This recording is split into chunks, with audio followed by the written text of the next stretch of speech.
ನಮಸ್ಕಾರ ಸ್ನೇಹಿತರೆ, ನಾನು ನಿಮ್ಮ HD ಪ್ರಖ್ಯಾತ್ ಗೌಡ, ಸಾಮಾಜಿಕ ಹೋರಾಟಗಾರ ಹಾಗೂ ಕಾನೂನು ಸಲಹೆಗಾರ ಜೊತೆ ಮಾತಾಡ್ತಾ ಇದ್ದೀನಿ. ಇವತ್ತು ಒಂದು ಹೊಸ ಗಂಭೀರವಾದ ವಿಚಾರ ಜೊತೆಗೆ ಬರ್ತಾ ಇದ್ದೀನಿ. ಏನಪ್ಪಾ ಅಂದ್ರೆ, ಮೊನ್ನೆ ಒಂದು ಹೊಸ ಕಂಪ್ಲೇಂಟ್ ಬಂದಿತ್ತು.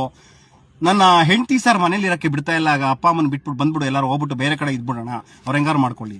ವಯಸ್ಸಾಗಿದೆ ತಂದೆ ತಾಯಿಗೆ. ಸರ್ ತಂದೆಗೆ 65 ವರ್ಷ, ಅಮ್ಮಂಗೆ 60 ವರ್ಷ, ಏನ್ ಮಾಡೋದು ಅಂತ ದಯವಿಟ್ಟು ನೋಡಿ. ಈ ರೀತಿ ಯಾವುದೇ ಹೆಂಡತಿ ಗಂಡನಿಗೆ ಅಪ್ಪ ಅಮ್ಮನ ಬಿಟ್ಟು ಹೋಗೋಣ ಅಂತ ಏನಾದ್ರು ಫೋರ್ಸ್ ಮಾಡಿದ್ರೆ ಇದು ಮೆಂಟಲ್ ಕ್ರಿಯಾಲಿಟಿ ಬರ್ತದೆ. ಈ ಕ್ರೌರ್ಯದ ಅಂಡರ್ನಲ್ಲಿ ಆಕೆಗೆ ಜೀವನಾಂಶವನ್ನೇ ಕೊಡದ ರೀತಿಯಲ್ಲಿ ಡಿವೋರ್ಸ್ಗೆ ಅಪ್ಲೈ ಮಾಡಿ ತಗೋಬಹುದು. ಇದನ್ನ ಹೆಣ್ಮಕ್ಳು ನೆನ್ಪಿಟ್ಕೋಬೇಕು.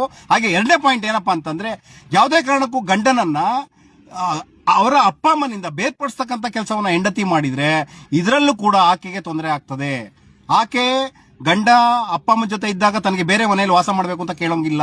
ಯಾಕೆಂದ್ರೆ ಕೋರ್ಟ್ ಹೇಳ್ತದೆ, ಕರ್ನಾಟಕದ ಹೈಕೋರ್ಟ್ ಪೀಠ ಹೇಳಿದೆ ಏನಪ್ಪಾ ಅಂತಂದ್ರೆ, ಗಂಡ